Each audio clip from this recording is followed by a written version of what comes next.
예, 수지 선한목자교회 강대영 목사는 여전도사와 상식밖의 그런 만남을 가졌고 스캔들이라고 볼 만한 여러 가지 증거가 있음에도 불구하고 교회는 사랑이라는 이름으로 그것을 덮고 화려하게 강 목사가 담임 목사직에 복귀할 수 있도록 했습니다.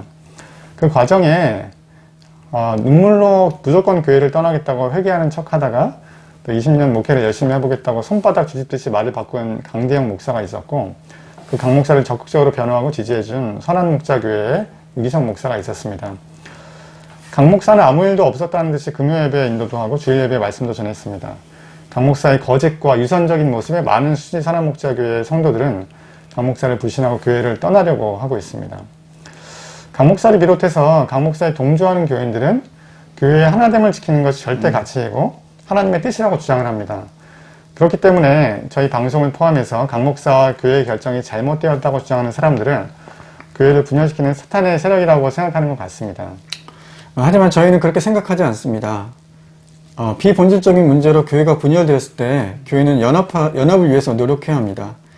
하지만 강 목사가 분명한 죄를 지었는데 참된 회개를 하지 않고 그 교회가 그 죄를 비호하는 것은 하나님이 싫어하시는 악입니다. 어떤 의미에서 지금 수지선한목자교회에 남아있는 것은 그 악에 동조하는 것입니다. 강대영 목사의 참된 회개와 치료를 위해서 노력을 해야 하지만 가능성이 없다고 여겨질 때는 교회를 떠나는 것이 올바른 결정이라고 생각됩니다. 오늘 영상은 강 목사의 사임을 찬성하고 수지선한목자교회를 변화시키려고 노력하는 분들, 그리고 떠나시는 분들을 위해서 준비했습니다. 네, 강 목사의 스캔들이 온 세상에 다 알려지고 그의 거짓말이 다 알려졌는데도 어떻게 강 목사는 담임 목사직에 화려하게 복귀할 수 있었을까요? 왜 강 목사는 담임 목사직에 집착을 하게 되었을까요? 과연 무엇이 문제였는가 한번 진지하게 고민을 해봐야 됩니다. 가장 중요한 것은 교회 안에서 담임 목사의 제왕적인 리더십의 문제입니다. 강 목사 그리고 유기성 목사가 갖고 있는 교회와 기획위원회 안에서의 권력의 문제입니다. 담임 목사는 교회 모든 목회자들의 인사권을 갖고 있고 그들을 좌지우지합니다. 모든 회의의 의장입니다. 교회의 행정을 장악하고 있습니다. 당연히 재정권도 갖고 있어서 교회 내 지정과 관련된 중요한 대부분의 결정을 합니다. 더불어서 교회 내에서 유일한 공식적인 발언자로서 자신의 입장과 권한을 설교라는 수단을 통해서 계속적으로 옹호하고 또 강화합니다. 가톨릭에는 한 명의 교황이 있지만 개신교에는 수만 명의 교황이 있다는 말이 있습니다. 만약 기획위원장님이 장로님이었고 기획위원회가 민주적인 의사결정을 통해서 의결되는 구조였다면 사임한 수용을 투표를 통해서 정한다는 것과 또 그것도 사임 찬성 3분의 2 이상일 때 강 목사의 사임을 받아들이고 3분의 2가 안 되면 즉시 담임 목사직에 복귀한다는 이런 안건이 통과되는 것이 불가능했을 것 같습니다. 만약 수진 선한목자교회가 대형 교회가 아니라 미자립 교회이거나 근근히 자립하는 정도의 교회였더라도 강 목사가 그렇게 자리에 집착을 했을까요? 여러분, 강 목사님 받는 연봉이 얼마인지 아세요? 사례비, 목회활동비, 자녀교육비, 도서비 등 한번 합쳐서 한번 계산해 보시기 바랍니다. 다른 대형 교회들은 보통 평균 수억 원 정도 됩니다. 수지 선한목자교회 교인들은 재정 수입, 지출 내역을 원하면 볼 수 있는 구조입니까? 대형 교회가 대형화가 되면 필연적으로 돈과 권력이 생기고 그것을 탐하려는 사람들이 생겨납니다. 이런 대형 교회가 과연 바람직한 교회입니까? 또한 담임 목사가 되면 정년을 70세까지 하는 게 정말 여러분 생각하시기에 바람직한 것 같습니까? 철밥통도 이런 철밥통이 없습니다. 저희가 섬기는 언덕교회를 포함한 많은 건강한 작은 교회들이 정기적 목회자 재신임 제도가 있습니다. 과반수의 지지를 얻지 못하면 그 목회자는 교회를 사임해야 합니다. 아무런 잘못이 없어도 교인의 절반이 재신임을 반대하면 교회를 떠나야 하는데 스캔들을 일으킨 목사를 내보냈는데 교인 3분의 2 이상의 동의를 해야 한다. 이것이 정말 말이 된다고 생각하시는 건가요? 같은 목사의 설교를 일주일에 몇 번씩 수십 년 들으면 세뇌가 되지 않겠습니까? 설교를 목사만 하기 때문에 스캔들이 터져도 그걸 옹호하는 같은 부류의 목사들 설교만 계속 들으면 왜곡된 말씀만 듣게 되고 하나님의 뜻과 멀어지는 것입니다. 왜 설교를 목회자만 해야 한다고 생각하십니까? 교회를 10년, 20년 다니고 삶이 본이 되는 장로님이 설교를 하면 안 됩니까? 이 사건이 터졌을 때 새벽 예배나 금요 예배나 주일 예배 설교를 장로님들이 할 기회가 있었다면 일이 이런 식으로 진행되었을까요? 여러분들은 이 사건을 통해서 고민해 보셔야 합니다. 수지선언 목자 교회가 오늘 이 지경에 이르게 된 구조적인 문제는 무엇인가 말입니다.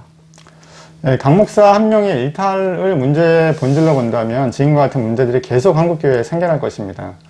인간은 어차피 죄인이고 연약한 존재이기 때문에 실수를 할 수 있고 실패를 할 수 있습니다.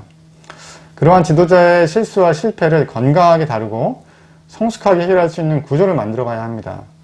이것은 어떤 것이 참된 교회이고 건강한 교회인가 하는 문제와 연결되어 있습니다. 수지선한 목자교회는 전형적인 한국의 대형교회이고 이런 구조의 대형교회에서는 비슷한 문제가 생겨날 수밖에 없습니다. 제도가 교회의 건강성을 담보할 수는 없지만 지금 한국교회의 제도와 구조는 보다 민주적이고 또 평등한 방향으로 바뀌어야 합니다. 이런 바람직한 교회에 대해서 오랫동안 고민을 해온 교회연합단체가 있습니다. 그 중에 하나가 건강한 작은교회연합 건자견이라는 단체가 있습니다. 저희가 섬기는 언덕교회를 포함해서 몇 개의 교회들의 연합체입니다. 건자견에서 강조하는 것은 목회자와 평신도가 동역하는 민주적인 교회입니다. 목회자가 절대 권력을 가질 때 그 권력으로 타락하기가 쉽고 목회자의 절대적으로 또 의존을 할 때 목회자의 실수나 실패에 교회 공동체 전체가 흔들릴 우려가 있습니다. 그래서 건자견의 교회들은 주로 평신도가 행정을 책임집니다. 장로교회, 당회나 감리교회 어떤 기획위원회 대신에 운영위원회를 운영을 하는데 운영위원회에서 대부분의 의사결정을 합니다. 그리고 이 운영위원회 장인 운영위원장은 주로 평신도가 담당합니다. 그리고 교회가 대형화되는 것이 성경의 참된 그 교회의 가치에 부합하지 않는다고 생각을 합니다. 그래서 일정 규모 이상, 보통 200명이나 300명 이상이 되면 분립하는 것을 규약에 명시하고 있습니다. 교회가 재산을 많이 갖는 것이 바람직하지 않다고 보고 또 예배당의 이 건물을 소유하지가 않고 빌려서 사용하고 있습니다. 목회자뿐만 아니라 장로 등 모든 직분자의 재신임 제도가 있습니다. 목회자의 사례를 포함해서 모든 교회의 수입과 지출을 원하는 모든 교인들에게 또 공개하고 또 외부에 공개를 하기도 합니다. 또한 평신도들이 주일 설교에 참여합니다. 목회자는 교육자, 평신도는 피교육자의 그런 위계적인 그런 관계라기보다는 서로 가르치고 배우는 하나님 안에서의 형제 자매, 한 백성으로 보고 있습니다. 네. 수지선언 목자교회를 개혁하시기로 노력하시는 분들, 그리고 안타깝게도 그 교회를 떠나시겠다고 마음먹은 분들 두 분 다 모두 축복합니다. 마음이 아프고 힘드시기도 하시겠지만 여러분들의 발걸음이 제2의 강대영 목사를 막는 길이고 권력으로 죄인을 비호하는 제2의 수지선언 목자교회를 예방하는 하나의 미랄이 될 것입니다. 남아서 교회를 개혁하신 분들은 교회개혁 실천연대의 도움을 요청하시면 좋을 것 같습니다. 교회 대형화, 단임 목사의 재앙적 권력에 대해서 교회개혁 실천연대는 수십 년간 싸우고 대안을 제시해온 단체입니다. 아울러 진정한 개혁은 강대영 목사의 사임으로 끝나는 것이 아니라 그것을 미리 방지하는 제도와 평신도와 목사들이 함께 교회를 운영해가는 시스템 함께 가야 한다는 것을 중요하게 생각해 주시기 바라겠습니다. 그리고 수지선언 목자교회를 떠나시는 분들도 새로운 교회를 가실 때 또 새로운 교회를 만드실 때 충분히 고민하시기를 부탁드립니다. 과연 무엇이 참된 교회인가? 무엇이 건강한 교회인가? 어떻게 하면 제2, 제3의 수지선언 목자교회 같은 불행한 사건이 생겨나지 않을까라는 질문을 깊게 해보시기 바라겠습니다. 저희 채널 영상 가운데 위기 교회들이라는 시리즈가 있습니다. 참고하시면 도움이 될 것입니다. 오늘 방송은 여기까지입니다. 시청해주신 여러분 감사합니다. 감사합니다.